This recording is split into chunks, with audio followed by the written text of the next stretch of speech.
Hello there. I hope you can all hear me. If you can give me a thumbs up or something in the chat just to let me know that you can hear me and you can see the slides, that would be great.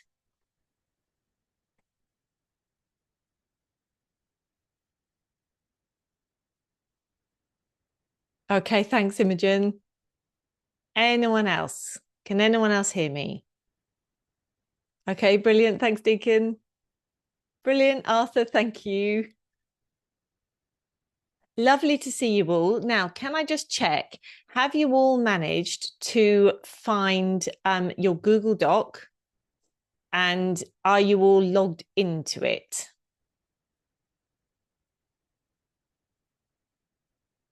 Because I sent out an email with the Google Doc link in it so that, you could all participate in this meeting, in this workshop. So you should all be able to get hold of it and type into it.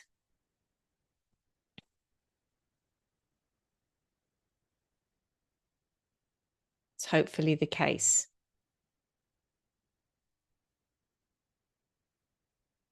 Okay, because if not, I shall share all the links again, but I just need to know whether you're able to get hold of it or not.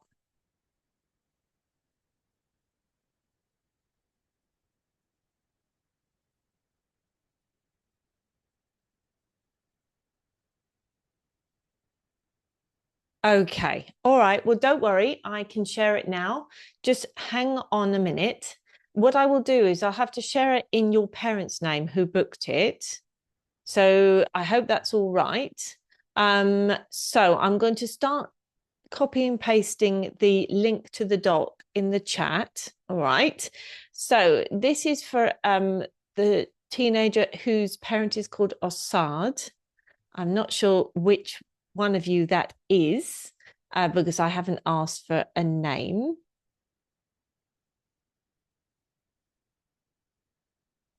But okay, so this is Osad's link. Here we go.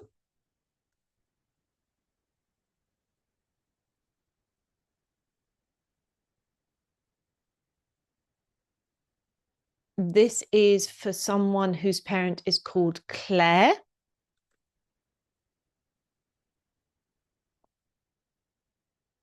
This is for someone whose parent is called Nigel.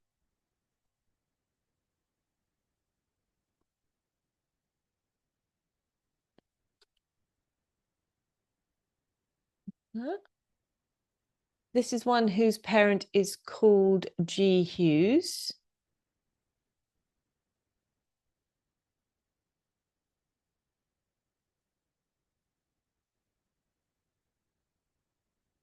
This is someone whose parent is called Sarah.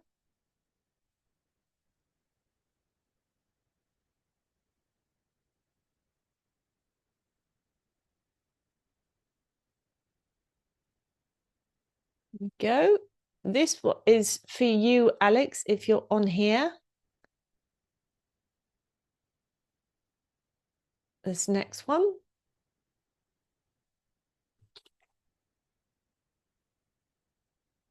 This next one is for you, Charlie.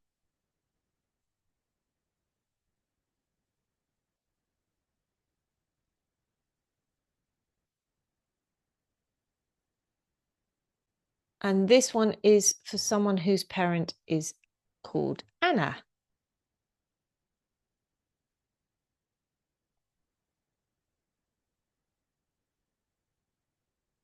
Right, so hopefully that is everybody who needs to get, who's here and who needs to get onto a doc. Can you just let me know, please, if you have managed to log in the next couple of minutes? Because I can see I'm still missing a couple of people, but we will start in a second properly.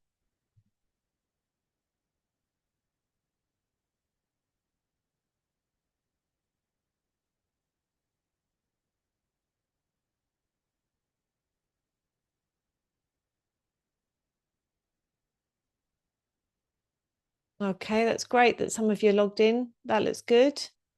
I'm just going to mute myself for 2 seconds because I am getting a phone call from one of the participants. I don't think they can get in. In the meantime, what I'm going to do is I am going to share a task, which is the first task on your doc. And it's this one. So it's a matching task. So in a minute, I'll visit your docs and see that you're all getting on with this nicely. But I think probably the easiest thing to do on your docs is to number. So what I'm talking about is sort of number this one, this one, this one, this one, and then number the definitions as well. So I'll give you a couple of minutes. I'll just take this phone call from a parent and then we'll get the answers. Okay.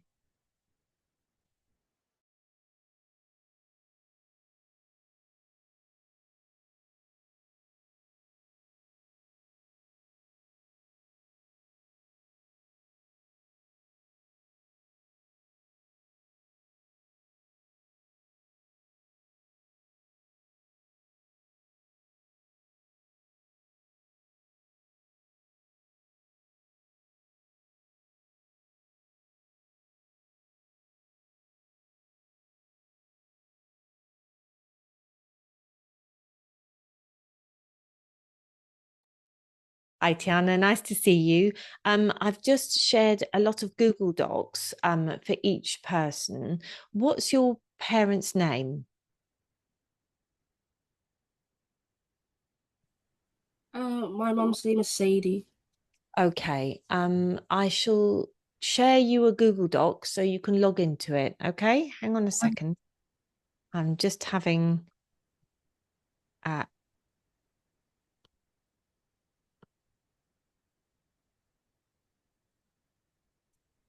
Sadie.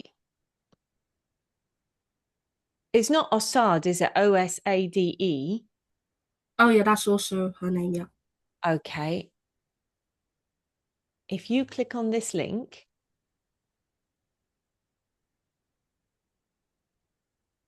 then you should be able to work on that doc while we're working along. Okay. All right. Yeah. Super. Nice to see you anyway.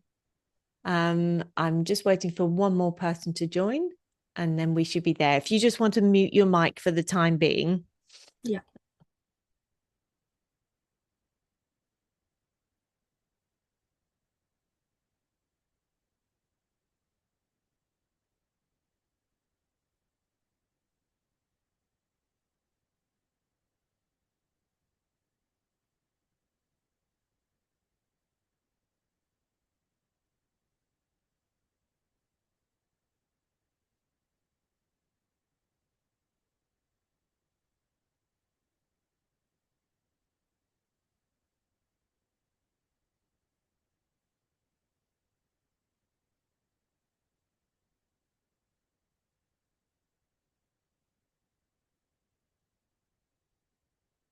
Okay, let's have a look at these docs. See if you're all matching it up.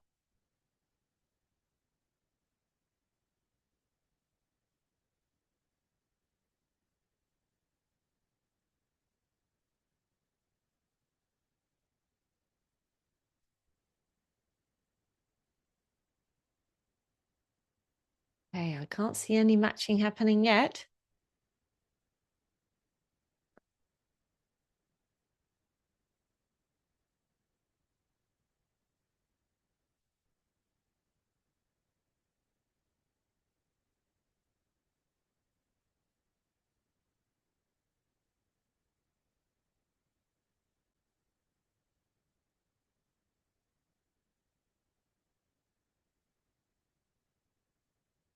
Okay, I'm just going to get going in the workshop. If you'd like to do some writing as we go along, I'd love you to do so. I can give you feedback as well while we're doing our activities. Generally, if you're just sitting here listening, there's going to be long silences while other people are working. So I do suggest that you actually, take the opportunity to do a bit of work and get some feedback from an examiner while you're getting on with the workshop. Otherwise, you're just going to be sitting here listening for 2 hours. Right, so let's match these up then. Just bear with me. I'm working on another screen next door, so I will keep looking over here. So let's just number these along. We've always got the chat facility, so if you have the answer, then that's absolutely fine. Arthur, no, you can log in where you like, but I'll let you in when you get here. Okay. Right. So, can anyone tell me the definition of hyperbole? If I do this, then we can work like that.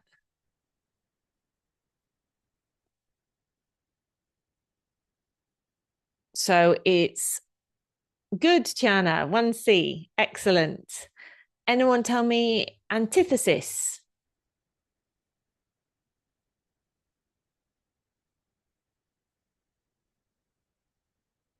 Excellent, Imogen. It's A. 3, personification.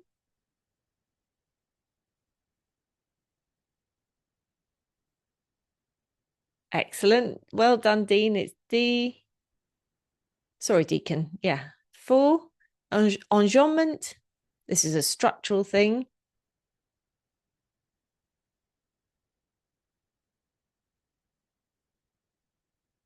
Oh, this is causing. Oh, well done, Imogen. It's G. 5, onomatopoeia.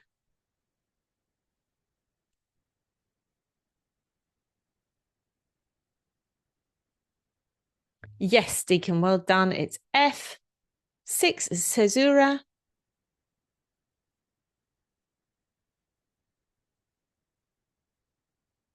Yes, Imogen, it's E. And 7, metaphor, is B. Well done, everybody. I'm just going to let someone in. Okay, so well done for getting all of that right. That's just to give you a bit of a warm up. Let's get on to the next thing. Hello. It's all right, Nigel, no problem. I can't hear you. You're muted. Okay, so basically, I'm going to take you through 2 hours of unseen poetry.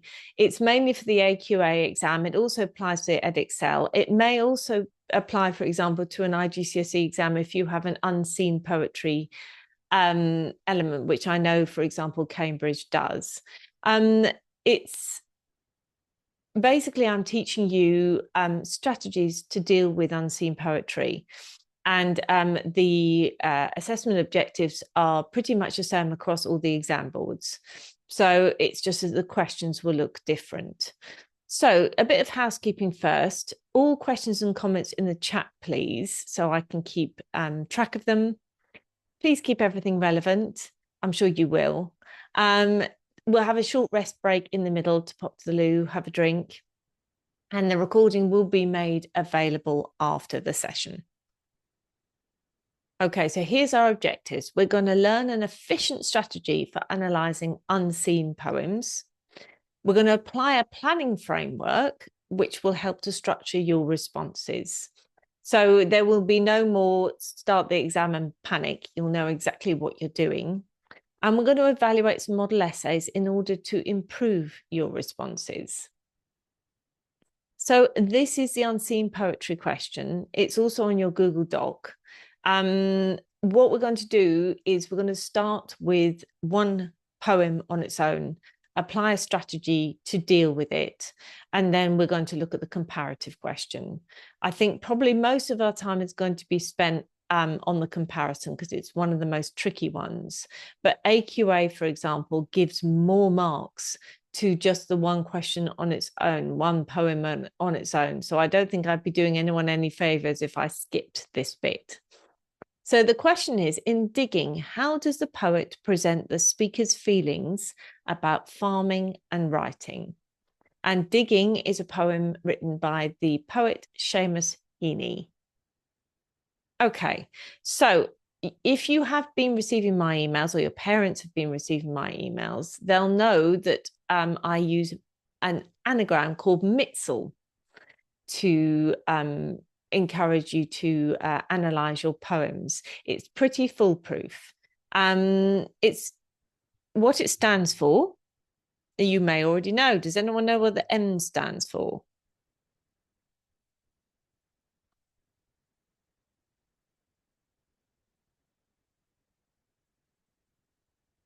So M, well done, meaning I.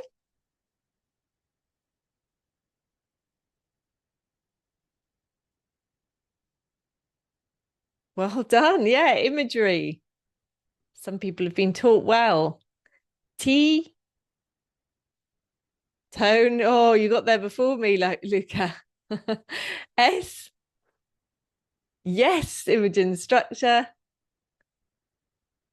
And L is language. Well done, everybody. Excellent. So this is what we're going to go through. And I'm literally going to go through each one on this poem, but it's quite important, I think, first that we actually read it. So I'm going to read it through to you, and you can just follow with me. Okay. Digging by Seamus Heaney.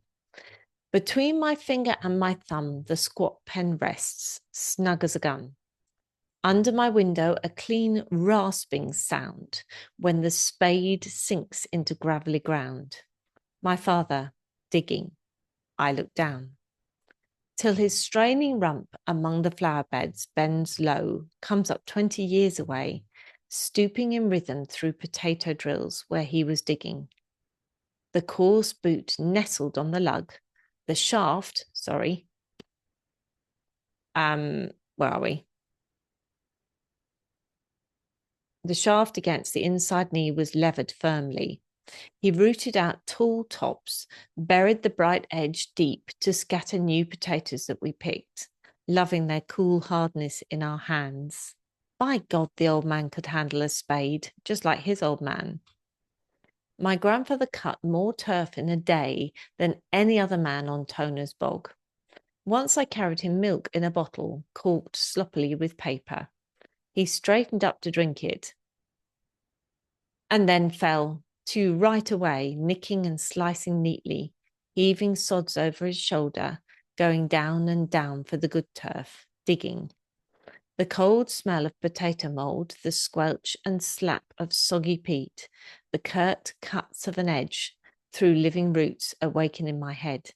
But I've no spade to follow men like them. Between my finger and thumb, the squat pen rests. I'll dig with it. Okay, so it's quite a long poem. Heaney does come up a lot in exams, and actually, I think this is in the Cambridge IGCSE anthology as well, Songs of Ourselves. So it's it's a poem that could come up. Let's deal with meaning first. So I always suggest to students that they start with the title because it can tell us quite a lot. It could refer to gardening, it could refer to farming or some kind of manual labour. You've also got to consider the metaphorical possibilities. We often say we're digging into the past or we're digging into something a bit more when we want to investigate something. So does this mean investigation? And in your exam, I would hope that you were going to annotate the poem for AO1 and AO2. So AO1 is meaning, AO2 language and structural analysis very, very thoroughly. I don't want to think that you're going to have this completely blank poem. This is important preparation. So we know as soon as we see the personal pronoun my, that this is a highly personal poem. And as you read on, you realize it's autobiographical. Just because it uses my, it doesn't mean it's necessarily autobiographical, but it is the case. And quick as you like, within the first 5 lines, we know he's drawing a parallel between writing and farming. Because he's saying, between my finger and my thumb, the squat pen rests snug as a gun. And we'll look at that imagery in a minute. But so he's talking about him holding his pen, about to write. And then he immediately draws a comparison with his father, who's holding a spade and digging. So there's that comparison between the two different skills. Continuity across the years is a big idea. So in order to get the biggest, the highest marks in your answers, you need to deal with big ideas. Okay, the biggest. So, and by that I mean the main themes, the main messages of the poem. So if we look, we're saying, under my window a clean rasping sound, when the spade sinks into gravelly ground, my father digging, I look down. That sounds like it's now, doesn't it? But then if we carry on to the next stanza, till his straining rump among the flower beds bends low, comes up 20 years away, stooping in rhythm through potato drills where he was digging. So we've got a shift back in time. And he's still doing the same thing. He's still digging. Hence this continuity. Heaney is examining a farming method that goes back generations. And he does it in order to emphasize that this skill doesn't change over time. This is what his family have always done. His family have always farmed. And there's an admiration of this continuity. Oh, I've lost my pen, sorry, across time. So, and admiration comes out in lots of different ways. The most obvious one is this couplet here. By God, the old man could handle a spade. So he's showing respect, if you like, stopping in the middle of the poem, and we'll talk about that structurally in a minute, to show respect for his father and his grandfather's craft. Okay, again, there's more valuing hard manual labor and technique and teaching the next generation. My grandfather cut more turf in a day than any other man on Toner's bog. So he's got boasting rights, hasn't he? His grandfather's the best at doing this particular activity. And you can see that he admires him. He tries to bring him some refreshing drinks, and his grandfather drank it right down and then fell to, so started working straight away. So this is a man with a very good work ethic for a very tough activity. So again, Heaney's admiring work ethic. And right at the end, we've got this returning to the comparison between digging and writing. If you look of Soggy Pete, the curt cuts of an edge through living roots awaken in my head, but I've no spade to follow men like them. So he's talking about the spade, and then he goes straight down to between my finger and my thumb, the squat pen rests. I'll dig with it. So he's saying basically, although he doesn't have a spade, he's going to use his pen to dig. So that kind of tells us of the metaphorical meaning of the word digging. He's digging back into the past to unearth the skill of his father and his grandfather. And that's the similarity between digging with a pen and digging with a spade. Okay, we're going to move on to imagery now. Now, you should never, I'm sure you know, talk about imagery in isolation, really, as in you shouldn't technique spot. You should always connect it to meaning. And this is what I'm trying to do here. I'm trying to connect it up to the meaning of the poem, the big ideas, because that's where the marks lie. So I'm going to start with this piece of imagery, snug as a gun. In a way, it's an oxymoron, because snug suggests something comforting and a gun is anything but. So it's a slightly weird image, and for that reason, it gets our attention, doesn't it? And a gun obviously suggests something dangerous, but because he's saying snug, he feels protected by his pen. Is this a weapon, or is this just connoting power? Because he can frame the past for his readers. He can glorify his father. He can tell us about his father and his grandfather in any way he wants. He controls the narrative. So that's perhaps why he sees his pen as kind of a weapon, as a gun. There's also something called synesthesia, which is this kind of mixing of all the senses.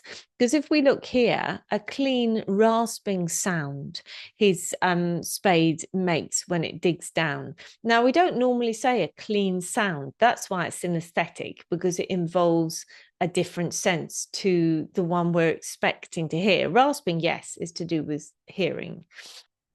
And there's lots of sound imagery here. There's guttural alliteration here. Look at this, gravelly ground, digging.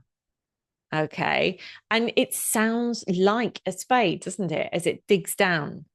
It's also a very rhythmic line. Under my window, a clean, rasping sound when the spade sinks into gravelly ground.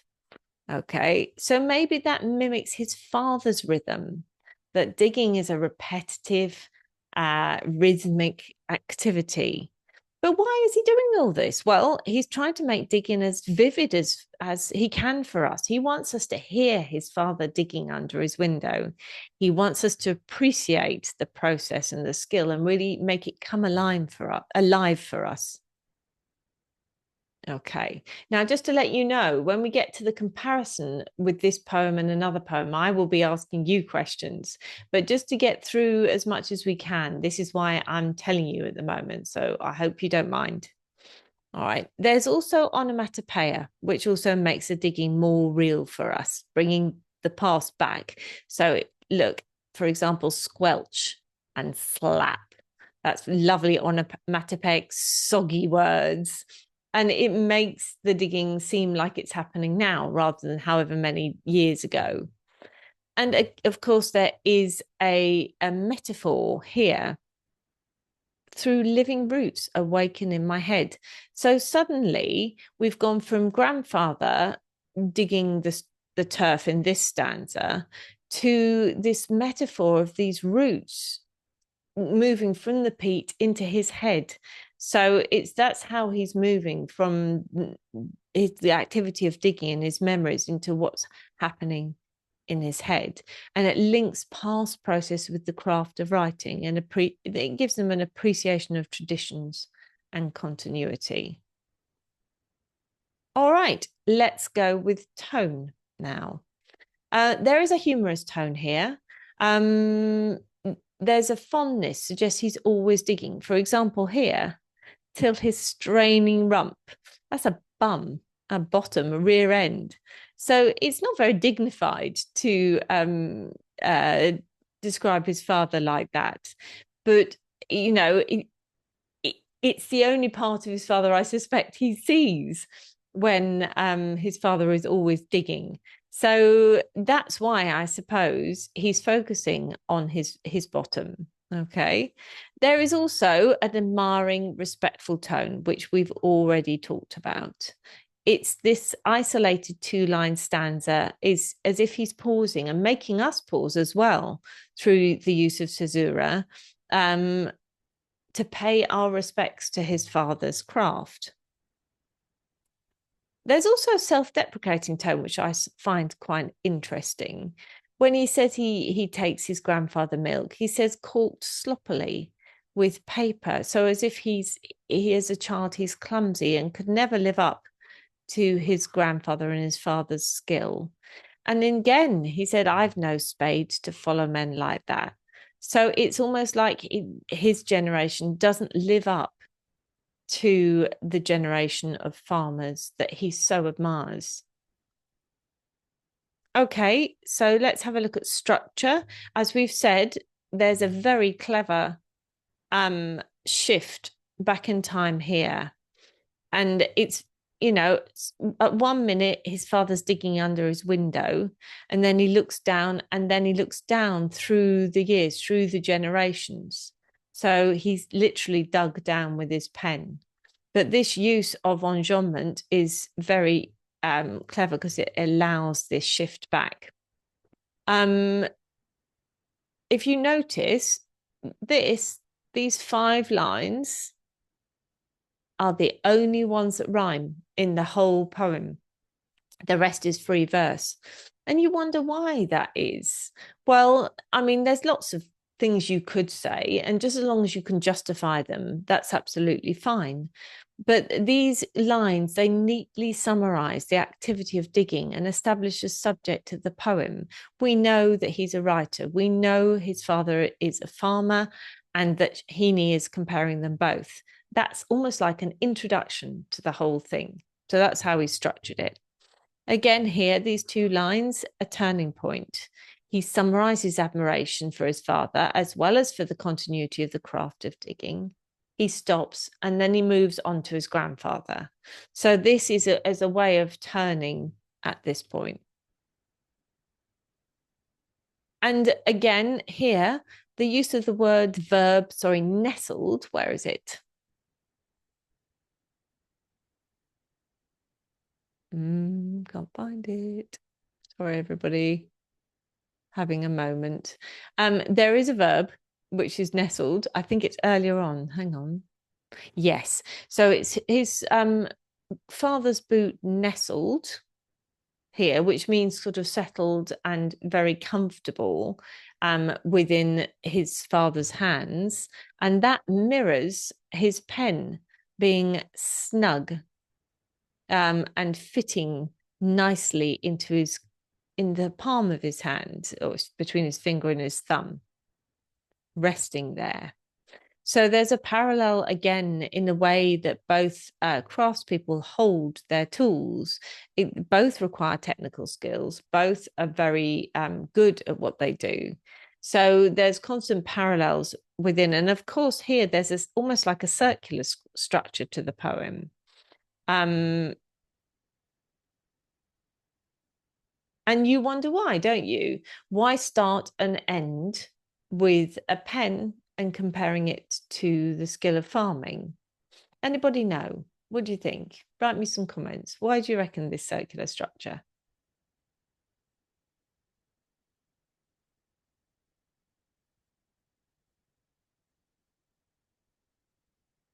Are you all awake?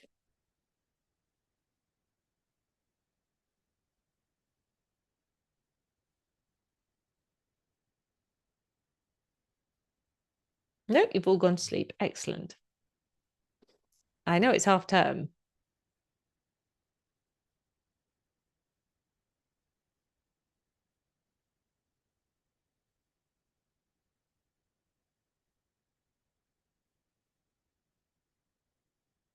Okay, thank you very much.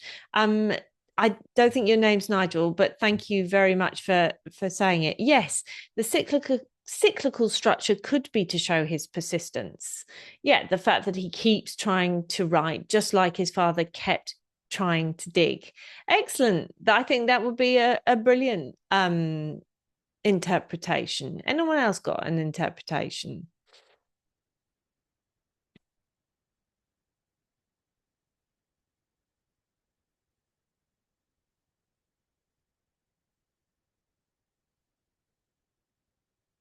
I tend to agree with it. It's about persistence. It's also about continuity.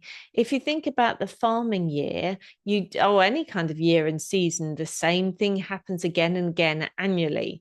So that makes sense, doesn't it? That they're going round and work round in circles almost. The year is cyclical. And yes, it could show how the past is influencing the future. That's a lovely idea. Really lovely idea. Nice. Okay, last of all, let's have a look at language. All right. So you can't obviously cover all of this in a 45-minute exam. So you've got to be quite selective. Probably one of the things I would focus on is the use of verbs. So you've got digging, stooping, straining. And all of these emphasize the strength required to dig. And again, underline the admiration of commitment and work ethic. You've also got technical farming language. So, for example, lug, shaft, levered, tool tops, bright edge. I don't know what all these words mean. But Heaney does. And it shows that his father has expertise and also he understood what his father did. Okay. And then we've got this circular structure again. Time doesn't move on. Okay. So that's Mitzel, and it's a very useful initial analytical tool to use when you're annotating. It's not so useful for actually structuring your essay necessarily, although we'll see later that it could work well for the comparison essay. I actually suggest using FOTI when you are writing your essay. So you can see what FOTI stands for: form, opening, technique, technique, ending. Now, I'm not going mad. Yes, there are two techniques. You can choose to do a couple of language techniques. Generally, you have to deal with structure. In your, I know AQA, you lose marks if you don't deal with structure. So you might want to do one language technique, one structural technique. Or you might think, well, I'm talking about the beginning and the ending of the poem. That itself is structure. So you could reserve the techniques for language. So it doesn't really matter, just as long as you cover all of those things, then that's absolutely fine. So let's have a look at this. Form. This is of digging. It's personal. It's autobiographical. Poem. It's free verse. So it only rhymes in the first few lines. It opens with a rhyming couplet, comparing his pen to a gun, making sure that we know that the craft of writing is a powerful tool. It includes synesthesia, deafness of father's action, a master at work, admiration, underlined with guttural alliteration. So you see, I've already talked about methods, but it's quite a good way of working through the poem by starting with the opening. Technique I'm working on, I'm looking at a structural shift. I look down, allows shift through time to look at continuity of work. Techniques, I'm going to look at verbs straining and stooping. It emphasizes the strengths needed. There's a structural turning point. Explanation, my God, by God, show of explicit respect for shifting back further into time. And at the ending, you've got onomatopoeia, squelch and slap, muddy waters of time, roots connecting past and present through a metaphor. And there's a circular structure connecting digging to writing again, continuity of craft.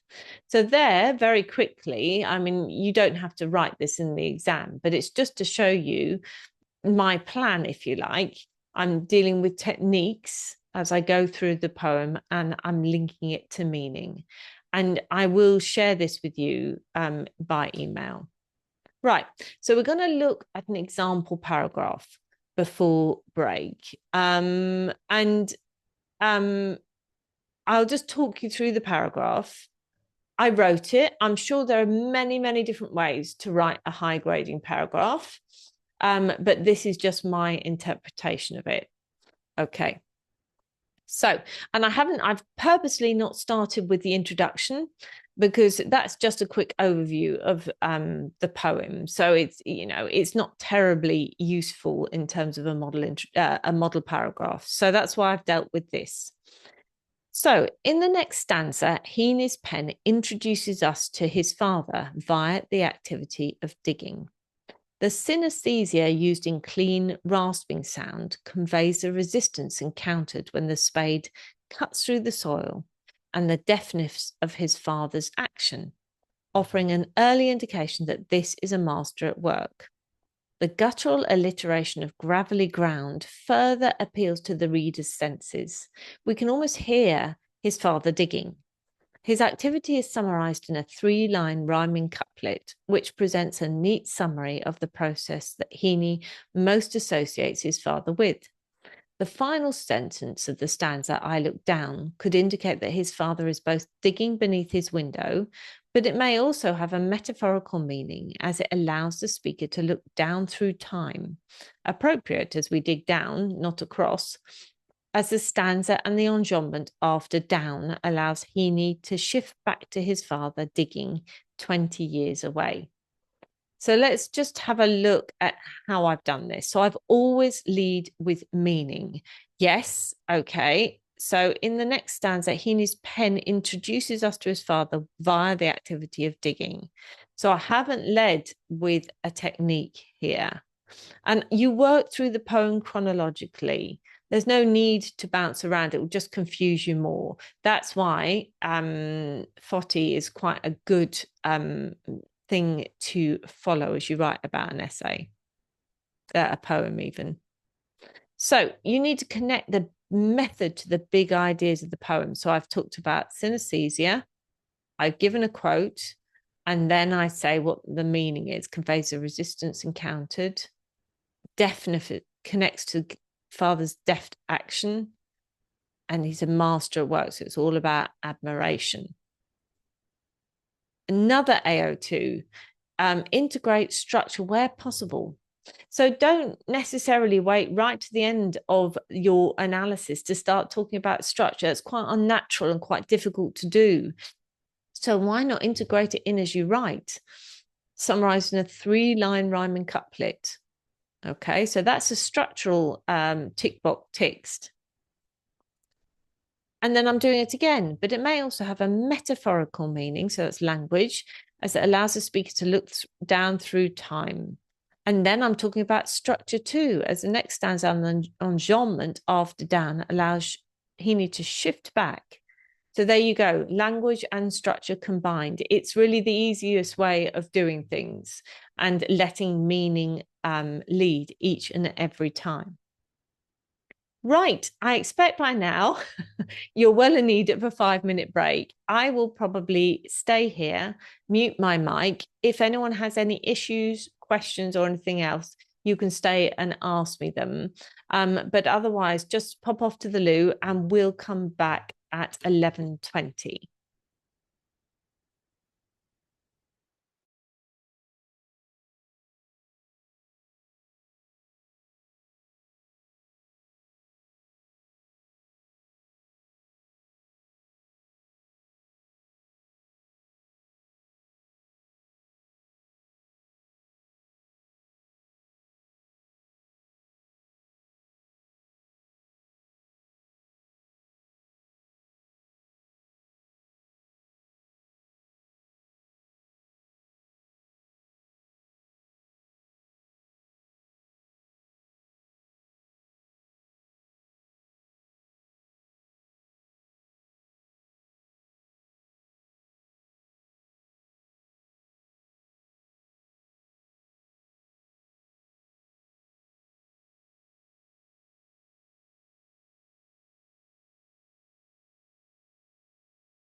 Hello there, welcome back.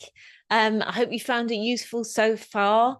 Any questions at all as we go along, I'm more than happy to answer. And I hope you enjoyed the break poem. Right, okay. So we're going on now to the sticky business of comparing poems.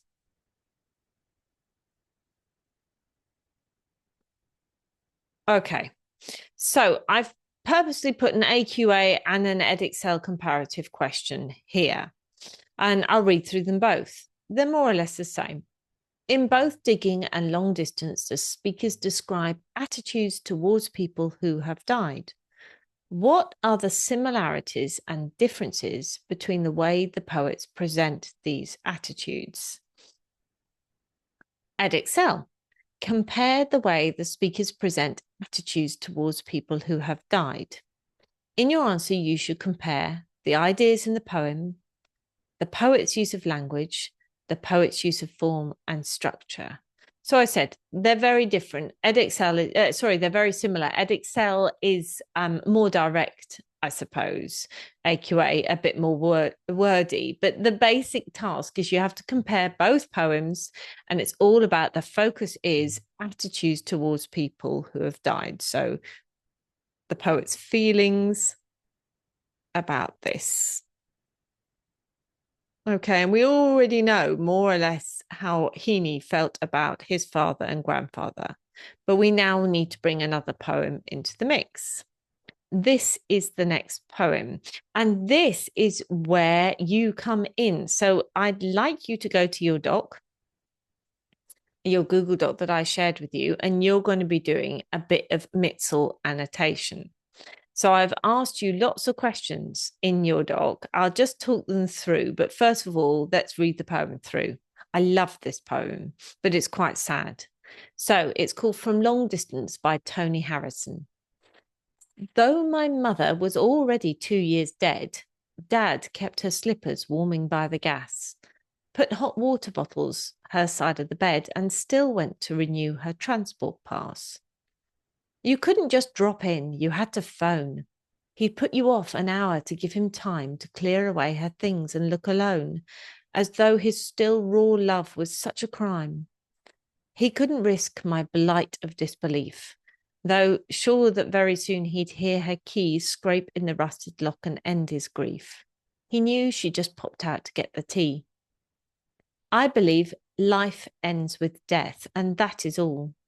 You haven't both gone shopping, just the same. In my new black leather book, there's your name and the disconnected number I still call. So it's quite a sad poem. And I don't want to take too much away from you in terms of interpreting myself. So I will in a minute, but just let me ask you these questions. So this covers the whole of Mitzel. Meaning, imagery, structure, tone, structure, and language. Now, you can do as many or as few of these as you like. If there's an area you find particularly difficult, for example, structure is a one that people commonly tussle with, then do that.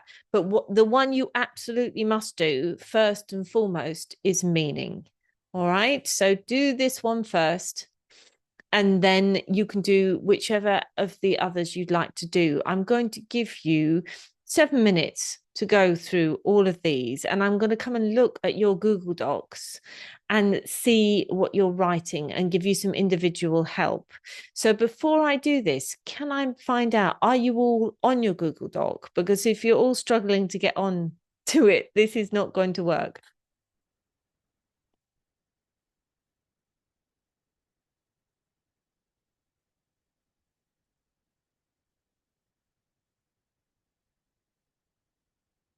Okay, great. Imogen, Deacon, good news. Great. Tiana, yeah, lovely. All right, I shall. Good news. Yay. Good, good, good. I'm going to come over to your Google Docs now and have a look at what you're writing. Okay.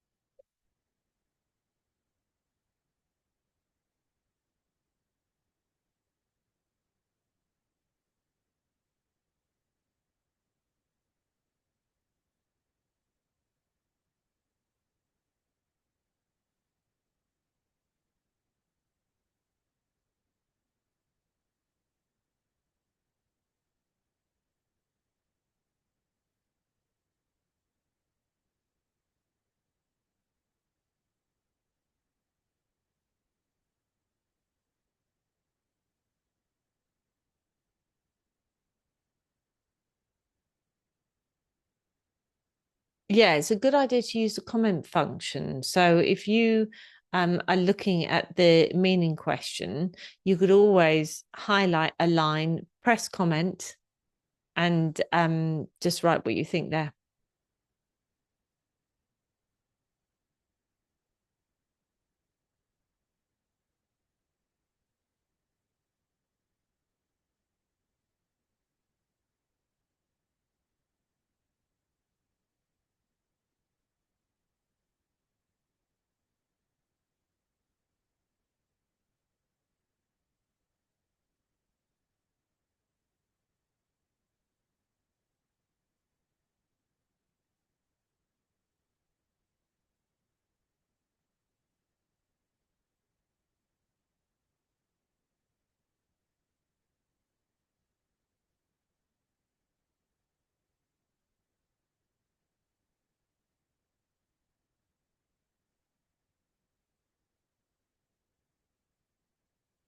These are looking good.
Okay, I'm just going to give you another kind of 30 seconds before we meet back up in the PowerPoint.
Right, I'm sorry, that was considerably longer than 30 seconds, but I was completely involved with what you're all writing.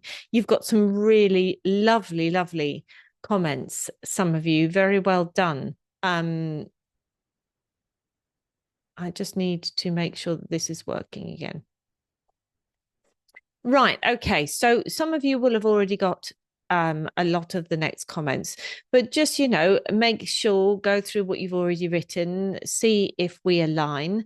I don't mind being argued with at all. So if there's something that you don't agree with or something I've missed, please do comment in the chat because it will benefit everyone else. And, I don't always catch everything. Okay, so meaning, I think this is about physical and emotional distance.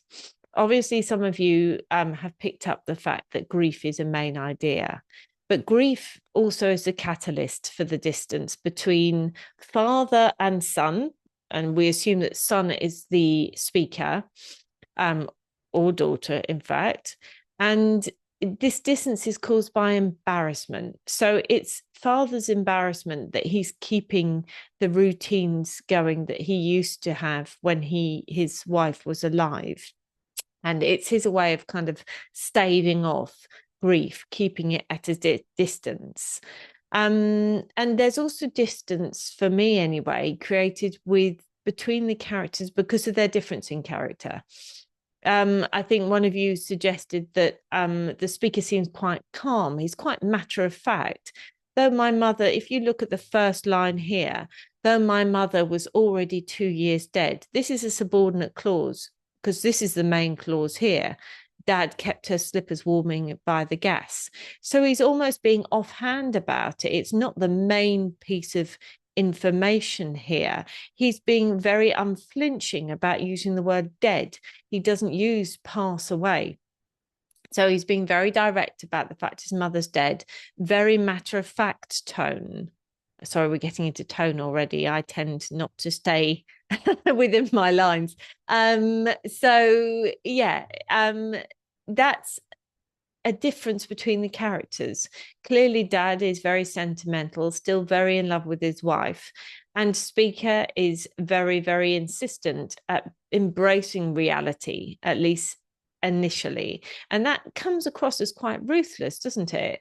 You know, it's kind of a lack of empathy with his father. And irritation comes through later, and we'll look at that in tone as well. Um, I suppose the irony is that at the end, he ends his matter of factness here and has then revealed that he keeps a phone book and still rings his father's disconnected number. So it transpires that his father has actually died by the end of the poem, and he wants to prolong his father's life and to avoid the grief that he feels. So ironically, so there's definitely irony at the end of the poem, despite all his ruthless insistence on the fact that we die and there's nothing else, he then struggles with it himself. So I suppose that's the irony between the theory and the practice. Okay, so let's have a look at imagery.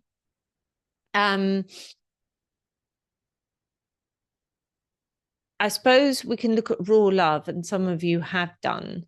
You'd normally expect the collocation is raw grief, but it's interesting that they call it raw love. And as some of you have said, it conveys the pain experienced because of love and loss. Also, the word blight. Blight means a disease, and it's used metaphorically here in blight of disbelief. His father is maintaining his pretense so that he doesn't have to catch his son's realism and face grief. It's almost like, you know, when someone's ill and you're pushing them away. Oh, no, I don't want to catch what you've got. That's what it's like. Father does not want to experience grief. Okay, we've already talked about, or I've already talked about tone a little bit, and a lot of you have picked up on the fact he's quite matter of fact. He avoids euphemism in the first line. He's not saying passed away, he's saying dead. And there's this irritation at his father's insistence of maintaining pretense and his inability to speak to him. You've got this irritation here in this modal verb. You couldn't just drop in, you had to phone. This feeling that he somehow has to follow rules that he does not believe in. And there's kind of a disgust and heaviness and pain coming across in this feeling of, where is it? Blight of disbelief. So you've got plosives, which we'll talk about in a minute, and consonant clustered. It all feels very, very heavy sound wise and makes him sound depressed. And now we'll talk about structure. Now, you will have noticed, and I know some of you have, there's quite a strong, regular A, B rhyming structure. So, for example, for those of you who don't know, dead, bed, gas, pass, phone, alone, time, crime. Why so regular? Possibly, as some of you have pointed out, routines have to be maintained. Father thinks that it helps to keep routines. For example, he's keeping the warmth. As some of you have said, he's keeping this warm, affectionate habit of keeping hot water bottles and slippers warming by the gas, which suggests that, you know, he's using these everyday objects and routines to stave off the coldness of death. And it's routine, isn't it? We just in Britain, in England, we keep going by, you know, keeping our routines going. And so the rhyme scheme might reflect that, perhaps to mirror the traditional stip upper lip relationships described. You know, father is very controlled emotionally. He doesn't want anyone to see how he's struggling. Speaker, although he wants to break down barriers, wants to see father, is obeying him. He wasn't allowed to drop in, he had to phone. So everyone is maintaining these routines, even though they find them, or the speaker finds them, clearly very irritating. And um, last of all, sorry, language. I guess it emphasizes finality of death and lack of afterlife, as well as speaker's insistence on this. He's almost stubborn, isn't it? This makes the turning point even more surprising. So this is the turning point here after this end stop. Okay. And the fact that the speaker is so stubborn makes this very surprising. Okay, so we're going to plan comparison now. Now, what you will have probably uh not noticed, sorry, is that I didn't refer to imagery really clearly here, and I'm sorry about this. This is the use of everyday objects as symbols, if you like. And when you see the essay that I'm going to show you, or parts of the essay that I'm going to show you, this is one of the techniques I talk about. So if you pick that up in your language analysis, very well done. Okay, how to plan a comparison. There are many ways of skinning a cat. I have preferences. It doesn't mean that you have to follow them, but this is probably how I would do it.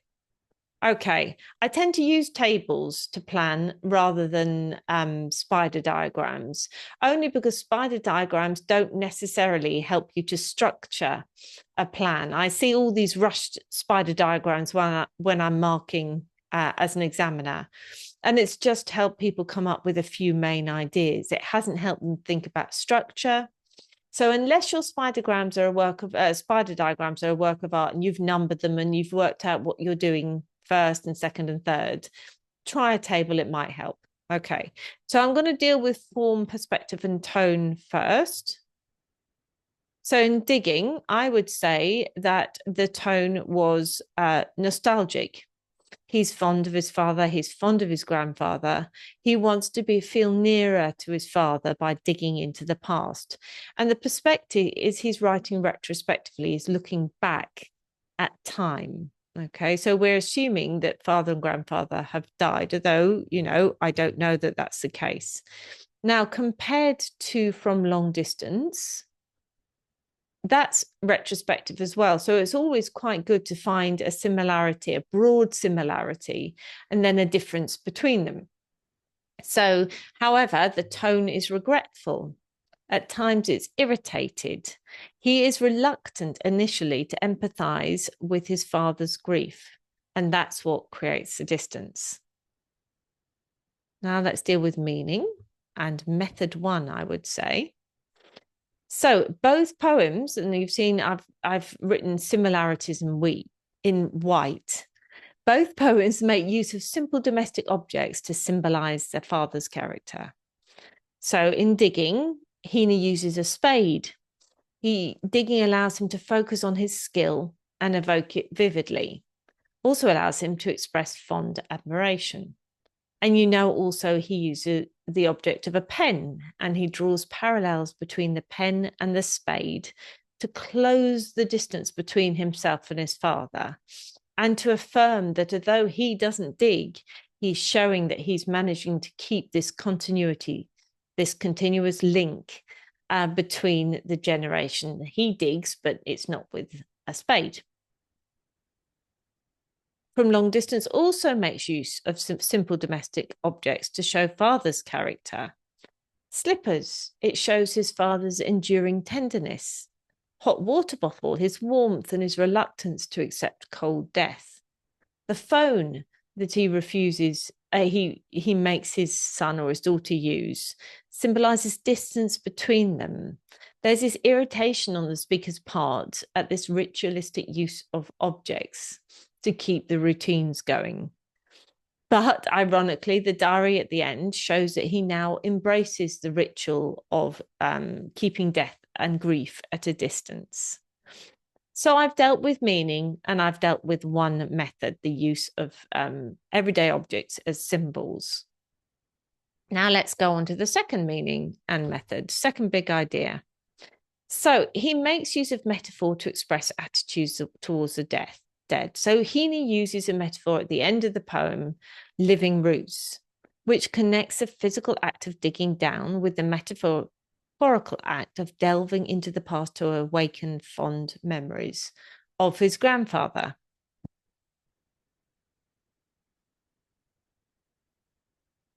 Morrison does the same. He makes use of metaphor to express attitudes towards the dead. Blight of disbelief, it's a resentful tone. His insistence that his mother's death was avoided and denied by his father because it would infect his mental health.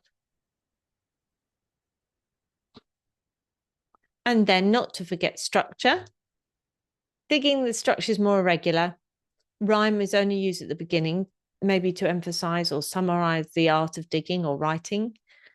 Stanza divisions and enjambment allow him to shift back in time and across generations, and a cyclical structure to emphasize the connection between his art and his father's. And from long distance, it's tightly controlled A-B rhyme scheme, iambic pentameter rhythm, da da da da da da da da, reflects father's controlled avoidance of pain. And interestingly, it's quite a traditional rhythm, iambic pentameter. Some of you will know that Shakespeare used it quite a lot in his poetry and in his sonnets. And yeah, perhaps that sort of suggests about his father's tradition and his traditional attitudes to marriage and death. There's a cyclical structure here too. Sorry, I should have put that in white. Is a commonality. It starts and ends with objects and shows parallel between his or hers and his father's grief. Makes his initial irritation seem quite poignant, doesn't it? When he's so insistent on the fact that, you have to embrace death. And then when his father dies, has such difficulty accepting he's died. Okay, so another model paragraph for you. I will share this by email if you would like. But just to go through a paragraph, again, I've written this. It's not necessarily brilliant. I think it's probably about an 8 or a 9. I'm more than happy for you to suggest improvements as I read it through. And there are different ways that you can tackle this. This is just the way I'm tackling it. Okay. So both poets make use of simple domestic objects. So I'm going into the imagery paragraph here, and actions to convey the characteristics of their fathers. Harrison details his father's habit of keeping slippers warming by the gas and putting hot water bottles at her side of the bed to convey his father's enduring tenderness and protectiveness towards his dead spouse, as well as his reluctance to accept the contrasting coldness of her death.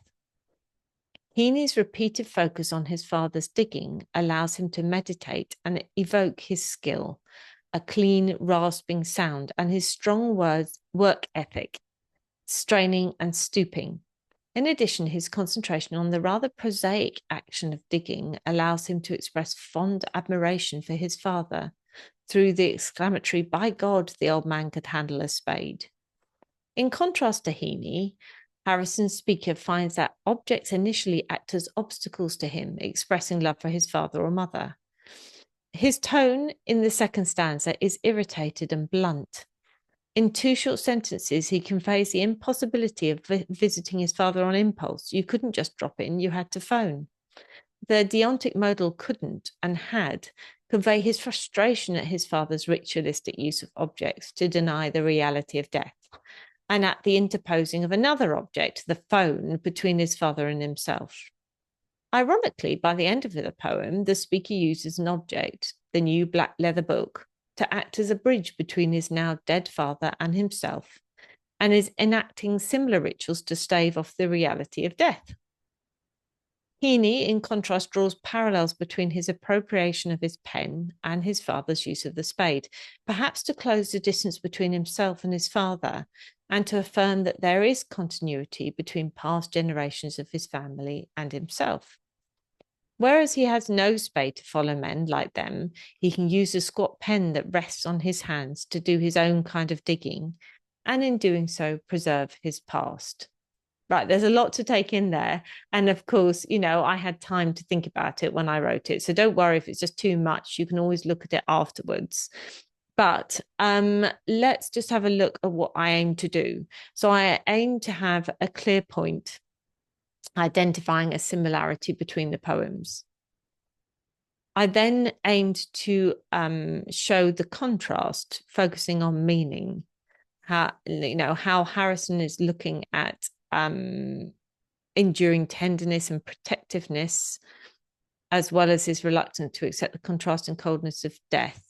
Whereas Heaney's use of the spade is all about fond admiration. I'm using language analysis to support meaning.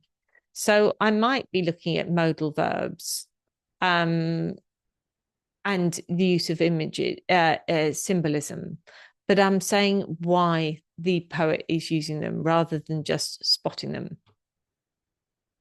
And hopefully, I'm sustaining a comparative argument throughout. You should be, for the highest marks, comparing both poets constantly as you go through the essay.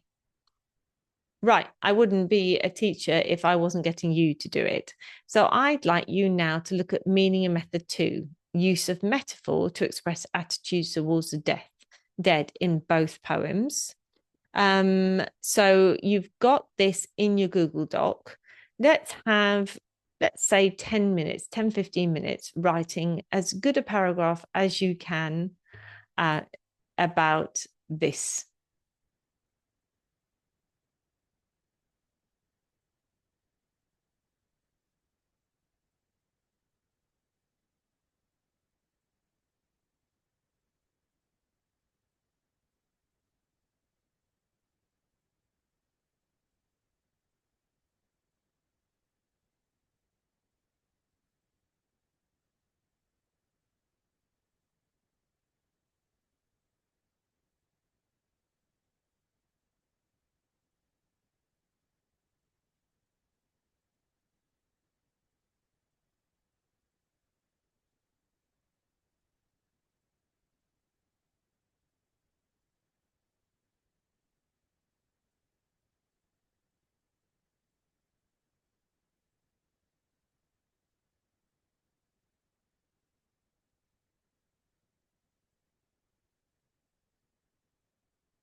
Okay. You've written, most of you, some really lovely paragraphs, and I've dropped a bit of feedback, not a great deal because of the time constraints of this workshop. But I'm just going to share a couple of really strong examples. I hope you don't mind. It can remain anonymous. Right, let's see if I can do this.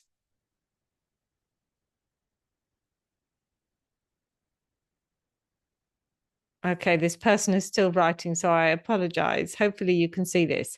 I'll read it out. So it says both poets make use of metaphor to express their attitudes towards the dead. Heaney says that living roots awaken in his head. In this metaphor, Heaney creates a semantic field of farming, suggesting that through the power of his mind, he is able at once to connect with the agrarian, which means farming, word of his father and grandfather. So it's a lovely link of the metaphor to a bigger idea of the poem. Furthermore, roots are organic and grow in seemingly random patterns, suggesting Heaney is able to freely delve into the past and explore his fond memories of his family. I love that. That hadn't occurred to me. This feeling of this linking of kind of the way the roots form to his own memory. This is further strengthened by the poet's use of free verse. Great, we're integrating structure, implying a healthy, natural, and free flowing reflection on the lives of the dead. Then we've got the comparison. Meanwhile, Harrison describes the blight of disbelief. This metaphor effectively portrays the speaker's father's unwillingness to face the truth of his wife's death, his son's realism acting like a plague that could infect him. Therefore, whilst Heaney is able to look back on the lives of the dead with happiness, the father in Harrison's poem has to remain uncontaminated by the truth rather than to accept it with open arms. That's a real strength of this particular paragraph, the way that the writer follows up at the very end and links both poems again and links back to the essay question. The reader knows exactly what's happening. They've analyzed language and structure, connected it to meaning, and then reinforced their point at the end of the paragraph. So very well done. Okay, so let's just finish off, really. We're coming to the end now. If I can now share my screen again. Hang on.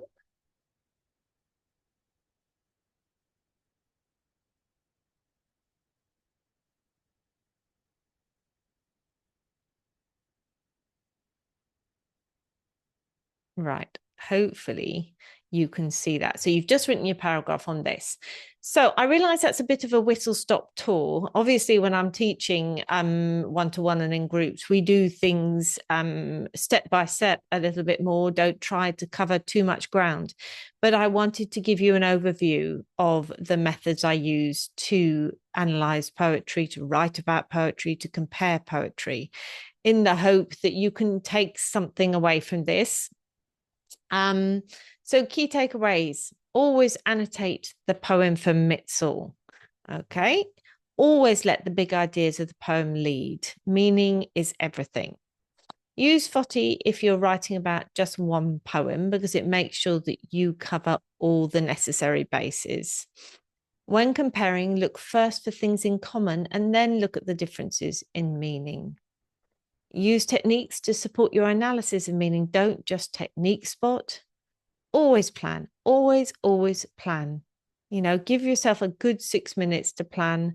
Always annotate the poem. Okay. Once you've done that, although it feels scary in the exam to spend that much time doing that, it will stand you in really good stead and your ideas will just flow. And sustain your comparison throughout. Keep on integrating both poems. Okay.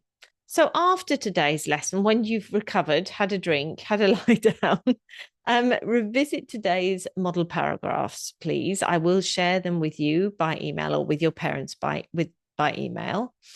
I'd like you to practice applying the same structure to a different question. Download a literature past paper. Try it. Okay. And I'm more than happy if you'd like to email me your paragraph to have a look at it. Focus on planning in your next essay. You're practicing at the moment for GCSEs. You're not actually doing them. Use the time wisely to practice planning. If you plan each and every time, you're going to get quicker. So it won't be scary when you get to the exam. And if unseen poetry has felt overwhelming before, I hope today has shown you that it is manageable, it is structured, and it is learnable. Now, I've left a little bit of time, 10 minutes or so for Q&A. You can talk to me privately on the chat. I'll answer any questions, any and all questions that you'd like to ask me. And if you need to go, then that's fine. Here's my email if you want to make a note of it, and you're more than welcome to get in touch. And just in case any of you want some further help, I do offer a GCSE essay writer course for people in years 10 to 11. And it works through specific texts and teaches you how to write essays on particular texts. So at the moment, we have Macbeth, we have An Inspector Calls, and we have Romeo and Juliet, all in course form.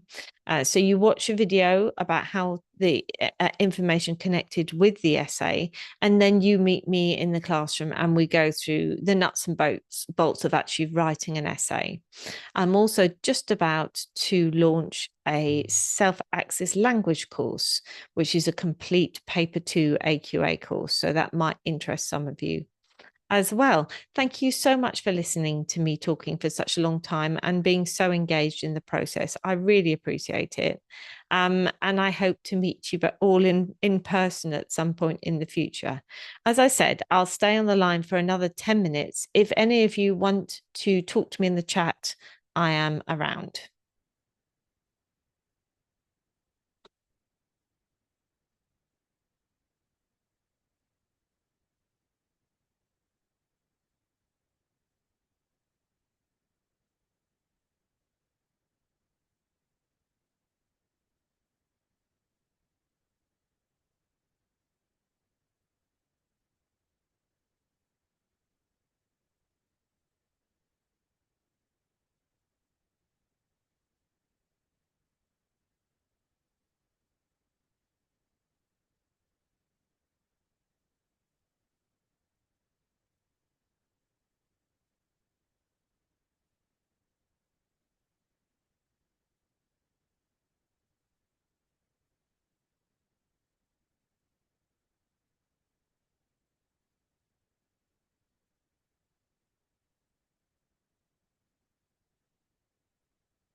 Okay, I'm going to head off now. So lovely to see you all. Take care.